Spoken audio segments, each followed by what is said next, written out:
आज हम सेमीकंडक्टर्स के बारे में पढ़ेंगे। देखो, हम लोग दो तरह के मटेरियल्स के बारे में जानते हैं, एक तो कंडक्टर्स और दूसरा इंसुलेटर्स। ठीक है। कंडक्टर्स क्या होते हैं? कंडक्टर्स वो मटेरियल होते हैं जो इलेक्ट्रिसिटी को आसानी से कंडक्ट होने देते हैं। ठीक है, क्यों? क्योंकि उसके अंदर फ्री इलेक्ट्रॉन्स बहुत ज़्यादा होते हैं। इंसुलेटर्स क्या होते हैं भाई? इंसुलेटर्स वो मटेरियल होते हैं जो इलेक्ट्रिसिटी को कंडक्ट नहीं करने देते, है ना? क्यों? क्योंकि इसके अंदर फ्री इलेक्ट्रॉन्स होते ही नहीं है। ठीक है, इन दोनों के बीच में एक मेटल है जो हम लोग अब पढ़ रहे हैं, उसको हम लोग सेमीकंडक्टर कहते हैं। ठीक है, ये जो सेमीकंडक्टर मटेरियल्स होते हैं ये इलेक्ट्रिसिटी कंडक्ट करते हैं, लेकिन बहुत ही कम, क्योंकि इनमें जो चार्ज कैरियर्स होते हैं वो कंडक्टर्स के कंपैरिजन में बहुत ज़्यादा कम होते हैं। लेकिन फिर भी क्यों यूज कर रहे हैं? हाँ? क्यों यूज कर रहे हैं? क्योंकि इसके अंदर हम लोग नंबर ऑफ चार्ज कैरियर्स को कंट्रोल कर सकते हैं। दूसरा, हम लोग इसके अंदर चार्ज फ्लो को भी कंट्रोल कर सकते हैं। ये साइज में स्मॉल होते हैं, रिलायबिलिटी इनकी अच्छी है, पावर कम कंज्यूम करते हैं, है ना? और हम लोग ये भी कह सकते हैं कि केवल लाइट एनर्जी से या हीट एनर्जी से भी हम लोग इनको एक्टिवेट कर सकते हैं। तो सेमीकंडक्टर का बहुत ज़्यादा यूज है, खासतौर से इलेक्ट्रॉनिक्स में।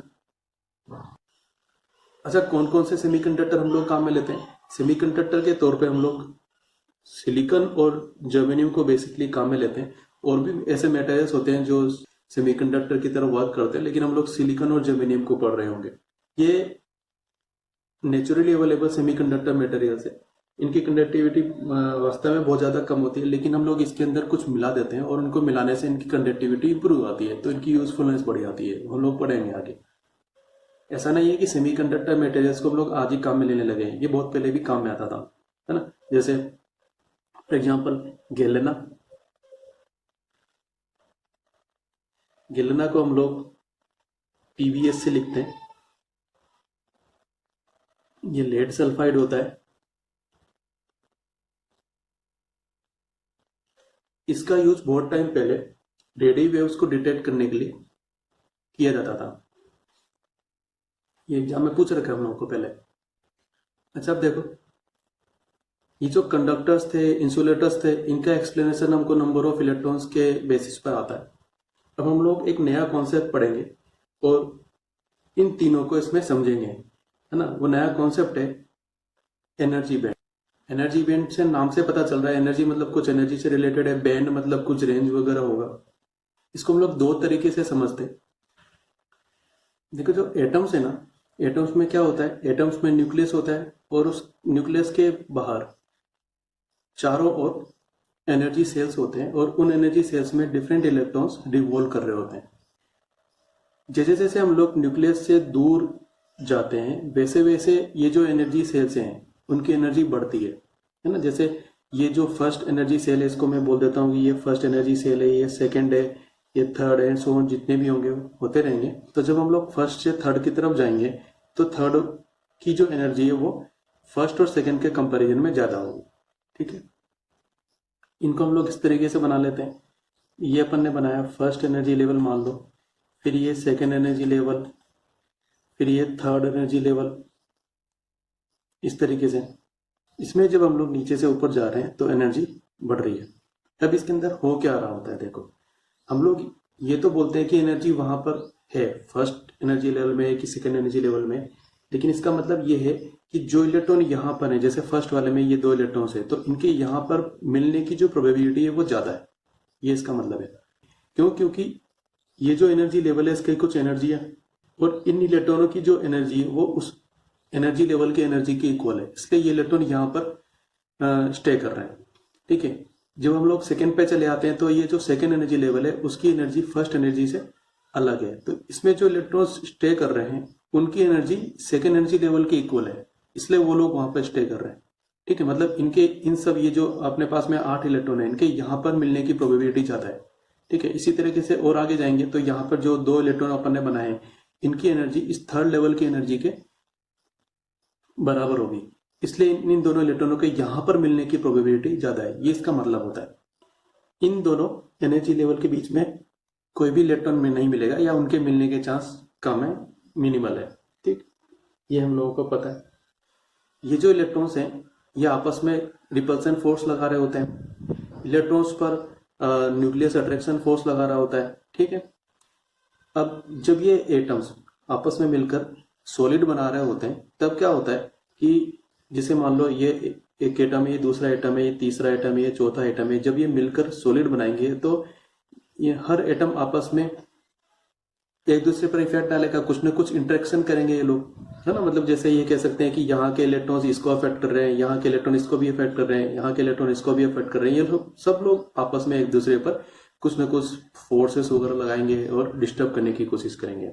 लेकिन सॉलिड तो बना हुआ है, ठीक है। इसका मतलब है कि कुछ ना कुछ स्टेबिलिटी आफ्टर सम टाइम वो लोग गेन कर लेंगे, ठीक है। तो जैसे एटम में हो रहा था कि जब एटम बन रहा था तो वो डिफरेंट तरह के एनर्जी लेवल्स बन गए और इलेक्ट्रॉन्स ने अपनी एनर्जी के हिसाब से उनमें अपनी जगह बना ली। तो इसी तरीके से यहाँ पर क्या होता है कि अलग अलग एटम्स के आपस में इंटरेक्शन करने के कारण या फिर कह दो उसके बाद में इनका कुछ एनर्जी डिस्ट्रीब्यूशन होने लगता है। किनका? एनर्जी लेवल्स का। ये जो एनर्जी लेवल्स हैं इनका कुछ एनर्जी डिस्ट्रीब्यूशन होने लगता है और ये लोग कुछ रेंज में अपनी एनर्जी बना लेते हैं।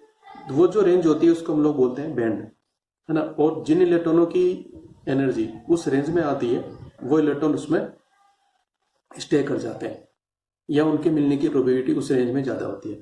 फॉर एग्जाम्पल जैसे मान लो अपने पास में ये फर्स्ट एनर्जी लेवल था, फर्स्ट एनर्जी लेवल के कोरस्पोंडिंग ये फर्स्ट एनर्जी लेवल है ना। तो जो हर एटम के जो फर्स्ट एनर्जी लेवल के इलेक्ट्रॉन्स होंगे इन लोगों ने आपस में कुछ इंटरेक्शन किया होगा और उन लोगों ने सबकी एनर्जी के हिसाब से एक लेवल बना लिया होगा, एक रेंज बना ली होगी कि हमारी जो एनर्जी है वो इस लेवल से लेकर इस लेवल तक है, ठीक है। और हम लोग इसमें स्टे करेंगे और इन इलेक्ट्रॉनों के यहाँ पर मिलने की प्रोबेबिलिटी ज्यादा होगी किनके? जो फर्स्ट एनर्जी लेवल से कनेक्टेड थे डिफरेंट डिफरेंट एटम्स के।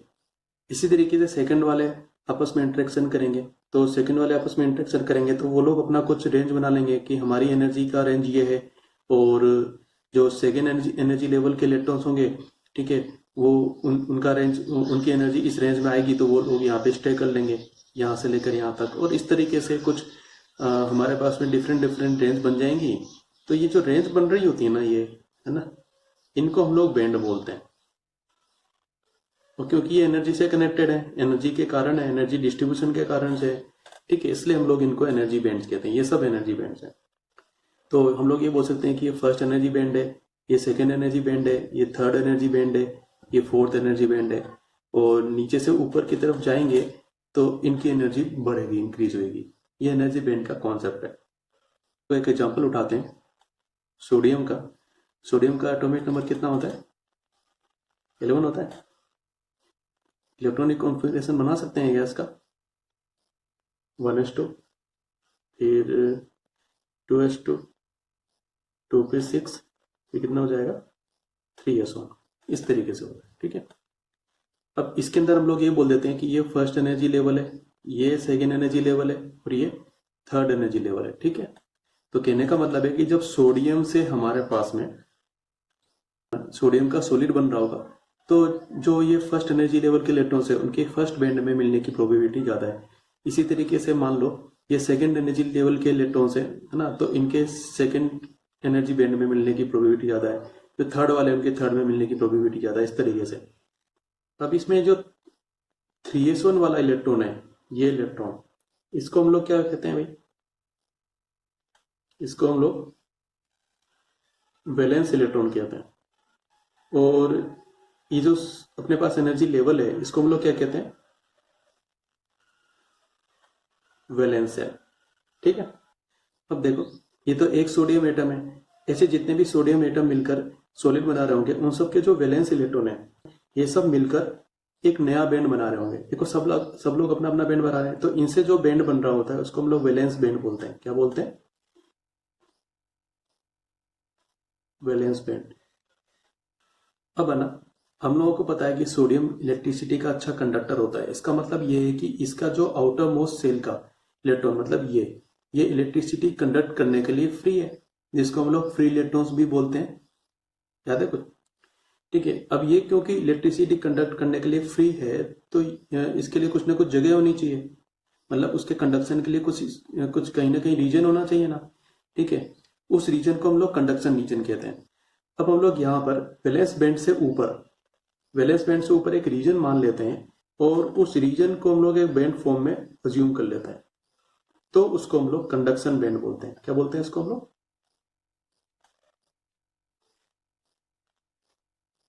कंडक्शन बैंड कहते हैं इसको हम लोग। अब सोडियम में तो क्या होगा, क्योंकि इसके ये इलेक्ट्रॉन, लास्ट वाला इलेक्ट्रॉन, ये इलेक्ट्रिसिटी कंडक्ट करने के लिए फ्री है, तो इसी के इलेक्ट्रॉन जो है वो वैलेंस बैंड से चलकर कंडक्शन बैंड में पहुंच जाएंगे, तो ये वाली जगह इनके चलने के लिए फ्री है, सो दे आर गुड कंडक्टर्स। ये इसका मीनिंग है। कंडक्शन बैंड को हम लोग सी बी से लिखेंगे और वैलेंस बैंड को हम लोग आगे वी बी से लिखेंगे। ठीक है, तो यहाँ पर ये हमारे अलग अलग एनर्जी बैंड्स हैं। इन सब में सबसे ऊपर मैं एक बैंड बना लेता हूँ जिसको हम लोग कंडक्शन बैंड कहा करेंगे, और कंडक्शन बैंड से नीचे जो बैंड होगा उसको हम लोग वैलेंस बैंड बोलेंगे। तो ये अपना वैलेंस बैंड है और ये अपना कंडक्शन बैंड। तो अब जो हमारे पास में ये कंडक्टर्स, इंसुलेटर्स और सेमीकंडक्टर्स होते हैं ना, उनमें क्या होता है कि ये कंडक्शन बैंड और वैलेंस बैंड में आपस में कुछ ना कुछ एनर्जी डिफरेंसेस चेंज होते रहते हैं। ठीक है, और उसके हिसाब से हम लोग कभी किसी को कंडक्टर्स बोलते हैं, किसी को इंसुलेटर्स बोलते हैं और किसी को सेमीकंडक्टर्स बोलते हैं। ये था पहला कॉन्सेप्ट एनर्जी बैंड्स का। ठीक है, अब हमारी एनसीईआरटी बुक ने इससे मिलता जुलता एक कॉन्सेप्ट दे रखा है। ठीक है, हम लोग उसको समझते हैं और याद रखेंगे। एग्जाम में हम हमारे आंसर एनसीईआरटी के हिसाब से करेंगे। एनसीईआरटी क्या बोलती है कि अपने पास में कोई सॉलिड क्रिस्टल है, उस सॉलिड क्रिस्टल में बहुत सारे इलेक्ट्रॉन्स हैं। ठीक है, हर इलेक्ट्रॉन की अपनी एक फिक्स पोजीशन है।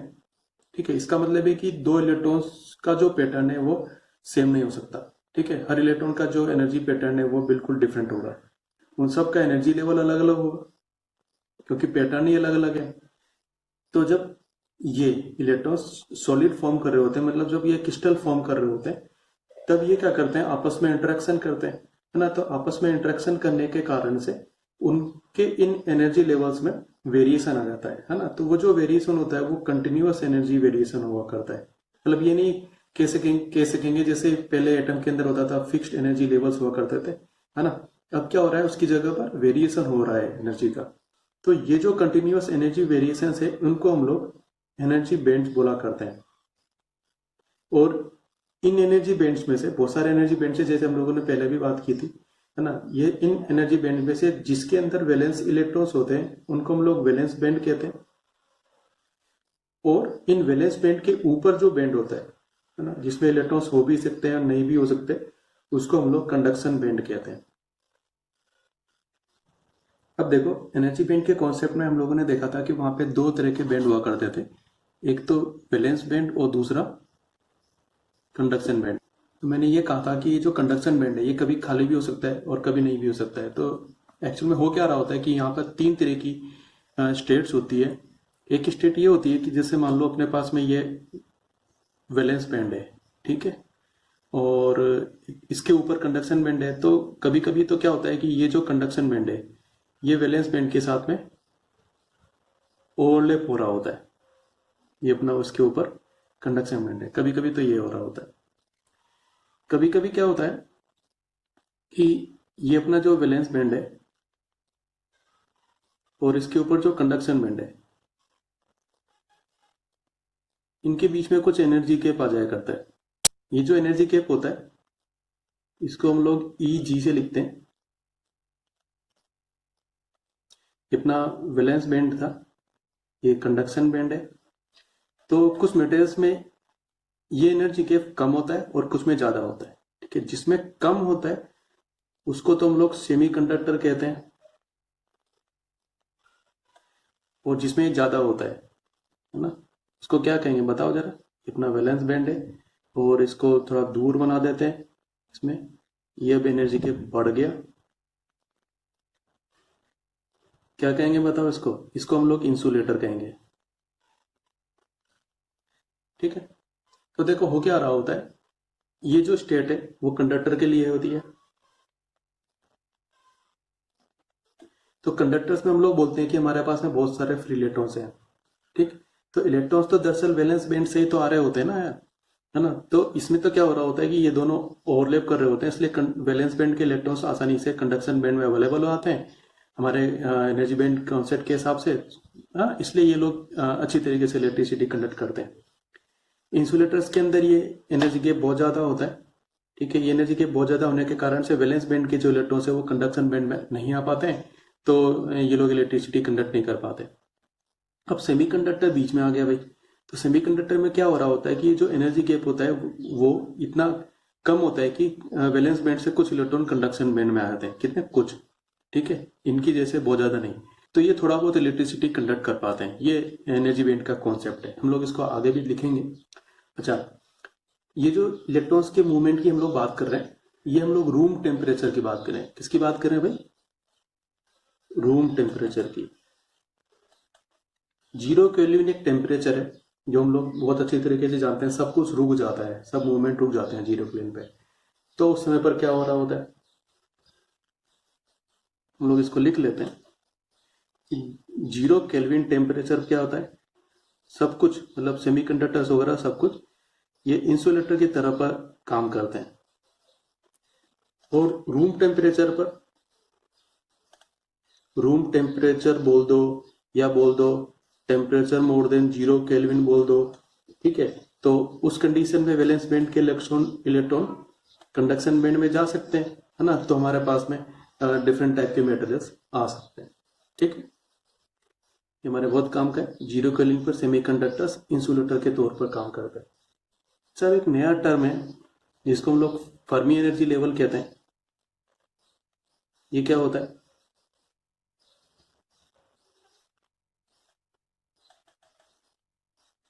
देखो, अपने पास ये कोई वैलेंस बैंड है, ठीक है, और इसके ऊपर कोई कंडक्शन बैंड है। ठीक है, तो हम लोग ऐसे बोलते हैं कि 0 केल्विन टेम्परेचर पर, कब टेम्परेचर कब है? 0 केल्विन पर, तब वैलेंस बैंड में जो इलेक्ट्रॉन्स होते हैं, है ना, हो सकता है एनर्जी के हिसाब से, क्योंकि देखो ध्यान है तुम्हें कि एनर्जी ऐसे नीचे से ऊपर जा रहे थे तो बढ़ रही थी। तो हो सकता है कि कुछ मटेरियल्स के अंदर जो इलेक्ट्रॉन्स है वो इसी एनर्जी लेवल तक हो, कुछ में और ऊपर तक हो, कुछ में और ऊपर तक हो, इस तरीके से, है ना। तो जिस लेवल तक इलेक्ट्रॉन्स रहते हैं, जिस एनर्जी लेवल तक इलेक्ट्रॉन रहते हैं, उस एनर्जी लेवल को हम लोग फर्मी एनर्जी लेवल कहते हैं।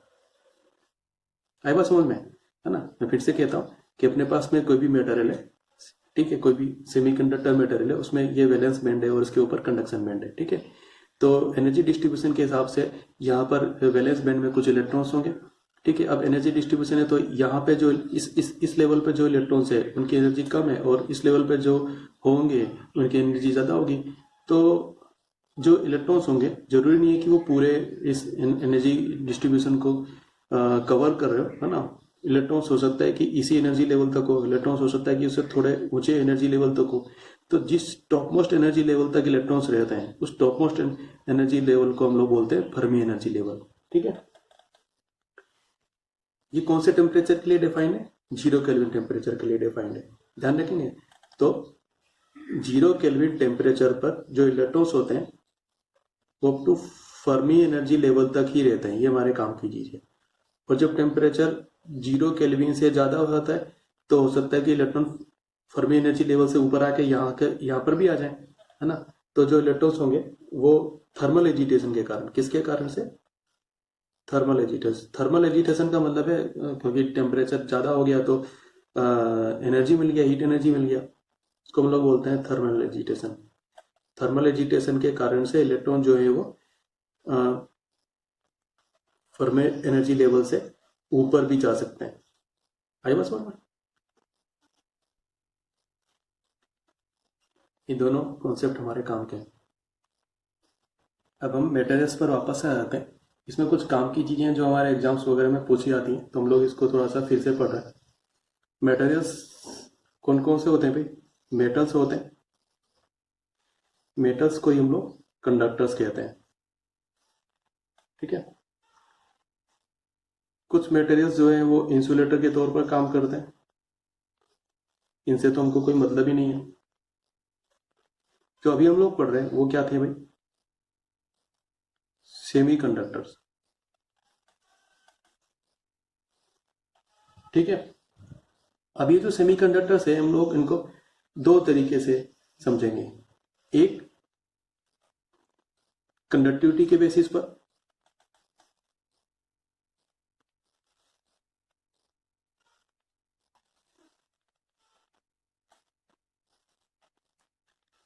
और दूसरा एनर्जी बैंड के बेसिस पर।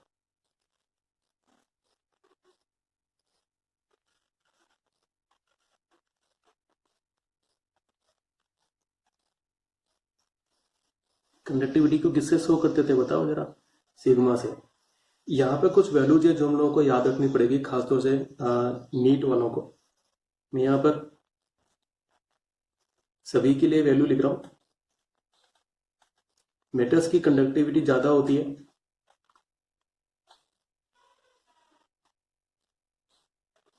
भाई, हम लोगों को पता ही है अच्छी तरीके से इलेक्ट्रिसिटी कंडक्ट करता है।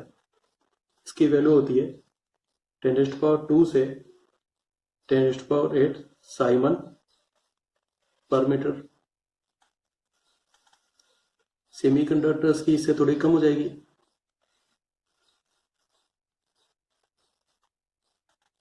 की वैल्यू होती है 10⁵ से 10⁻⁻6 साइमन पर मीटर। और इंसुलेटर्स की वही सीधी सी बात है, कंडक्टिविटी सबसे ज्यादा कम होगी।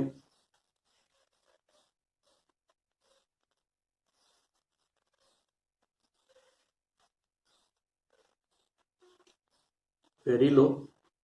और इसकी जो वैल्यू होती है ये 10⁻11 से 10⁻19 साइमन पर मीटर तक।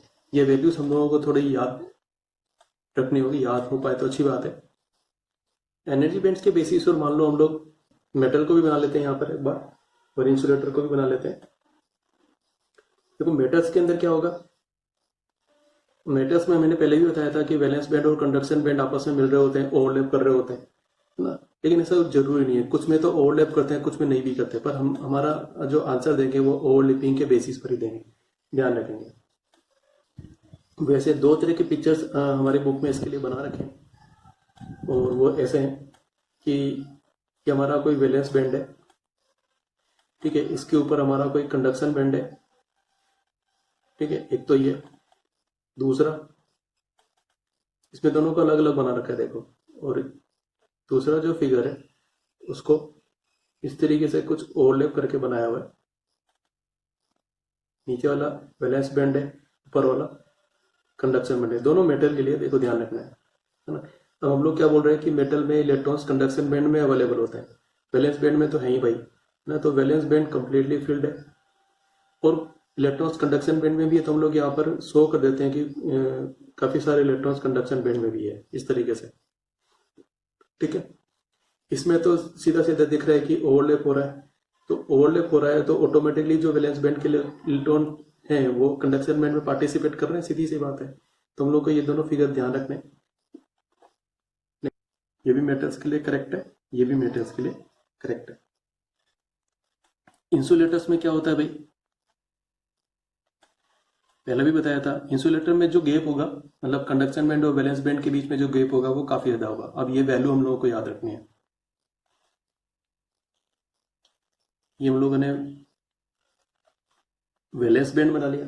वैलेंस बैंड में तो इलेक्ट्रॉन्स हैं ही भाई, वैलेंस सेल के इलेक्ट्रॉन्स ही तो बना रहे हैं ना वैलेंस बैंड। इसके ऊपर कंडक्शन बैंड है, ये मैंने थोड़ा नजदीक बना दिया है जगह के हिसाब से। बाकी ये जो गैप है ज्यादा है, हम लोगों को गैप की वैल्यू ध्यान रखनी है। तो ये जो एनर्जी गैप होता है यहाँ पर, ये 3 इलेक्ट्रॉन वोल्ट से ज्यादा होता है।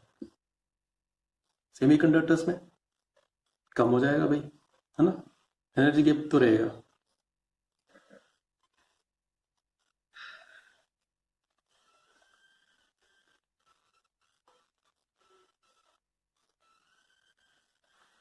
ये अपना वैलेंस बैंड हो गया।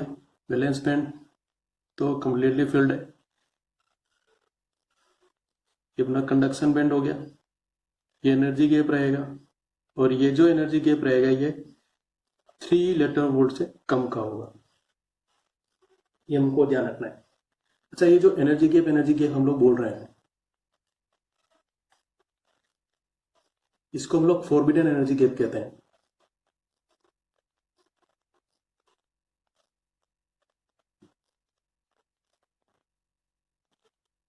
ठीक है। अब एक और काम की चीज है, टेम्परेचर कोफिशिएंट ऑफ रेजिस्टिविटी, इसको किससे लिखते हैं? अल्फा से। देखो कुछ करंट इलेक्ट्रिसिटी वाले चैप्टर से फॉर्मूला याद करो। रेजिस्टिविटी क्या होती है? हम लोग रो से लिखते थे, ये होती थी m divided by e square n tau. इसमें m क्या होता था, मास ऑफ इलेक्ट्रॉन, ठीक है।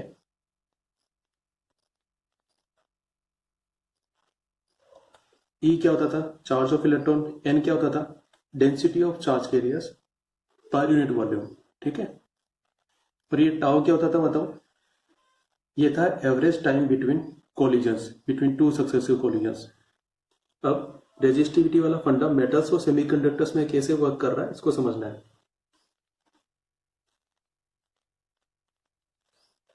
मेटल्स में मैं मान लो एग्जांपल ले लेता हूं, जैसे कॉपर। हम लोगों को पता है भाई कॉपर के वायर वगैरह होते हैं, बहुत अच्छा कंडक्टर है, ठीक है। तो उसमें एन है ना पहले से ही बहुत ज्यादा है, हाँ, मतलब number of electrons, number of charge carriers तो पहले से बहुत ज्यादा है इसके अंदर। तो जब हम लोग टेम्परेचर इंक्रीज करते हैं और उससे यदि कुछ और थोड़े बहुत एक्स्ट्रा इलेक्ट्रॉन आ जाते हैं तो उससे इस एन पर कुछ खास नहीं फर्क पड़ने वाला, क्योंकि पहले से ही बहुत ज्यादा इलेक्ट्रॉन है भाई, ठीक है। अब टेम्परेचर इंक्रीज करने से जो इलेक्ट्रॉन है उनकी एनर्जी इंक्रीज हो जाएगी, उसके कारण से जो कोलिजन फ्रीक्वेंसी है वो क्या हो जाएगी बताओ, बढ़ जाएगी ना भाई, जल्दी जल्दी कोलाइड करेंगे ना, ठीक है। जब कोलिजन फ्रीक्वेंसी बढ़ जाएगी, जल्दी जल्दी कोलाइड करेंगे, तो जो टाइम बिटवीन कोलिजन है वो रिड्यूस हो जाएगा, यानी कि टाउ डिक्रीज हो जाएगा। ये बात समझ में आ रही है ना। तो मेटल्स के लिए एन का कोई खास फर्क नहीं पड़ रहा, चेंज इन एन तो कुछ भी नहीं है, नेग्लिजिबल है। तो जो मेजर फर्क पड़ रहा है वो टाउ के कारण से फर्क पड़ रहा है। तो ये जब टाउ कम हो गया तो रो बढ़ जाएगा, मतलब रेजिस्टिविटी बढ़ जाएगी, ठीक है। रेजिस्टिविटी बढ़ जाएगी तो हम लोग बोलेंगे कि d rho by d t positive है, इसलिए अल्फा पॉजिटिव होता है। तो मेटल के लिए जो हम लोग अपना बेसिक रीजन देते हैं वो टाउ के बेसिस पर देते हैं, ठीक है। सेमीकंडक्टर में क्या होता है,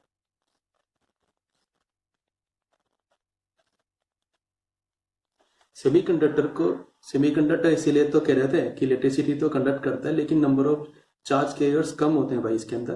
तो जब हम लोग टेम्परेचर इंक्रीज करेंगे तो एन जो है वो सिग्निफिकेंटली इंक्रीज होएगा। क्यों, क्योंकि हमारे पास में जो वैलेंस बैंड है यहां से इलेक्ट्रॉन्स जंप करके कंडक्शन बैंड में आ जाएंगे, इसलिए, ठीक है। अब है ना एनर्जी तो इनकी भी बढ़ने वाली है भाई, एनर्जी तो बढ़ेगी क्योंकि टेम्परेचर बढ़ा रहा है, ठीक है। तो कोलिजन फ्रीक्वेंसी भी बढ़ेगी,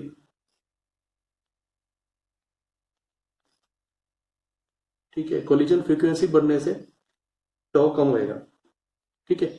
लेकिन है ना क्या हो रहा है कि नंबर ऑफ चार्ज कैरियर्स और टॉ के कंपैरिजन में नंबर ऑफ चार्ज कैरियर्स ज्यादा इफेक्टिव है अब।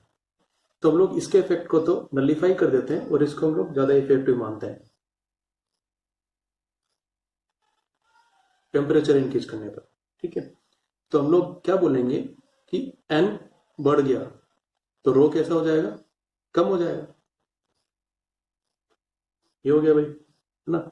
रो कम हो गया तो d rho by d t कैसा हो जाएगा, लेस देन जीरो हो जाएगा, यानी कि अल्फा कैसा हो जाएगा, नेगेटिव, ठीक है। तो हम लोग को यहाँ पे ध्यान रखना है कि सेमीकंडक्टर्स में कौन ज्यादा इफेक्टिव है, नंबर ऑफ चार्ज कैरियर्स।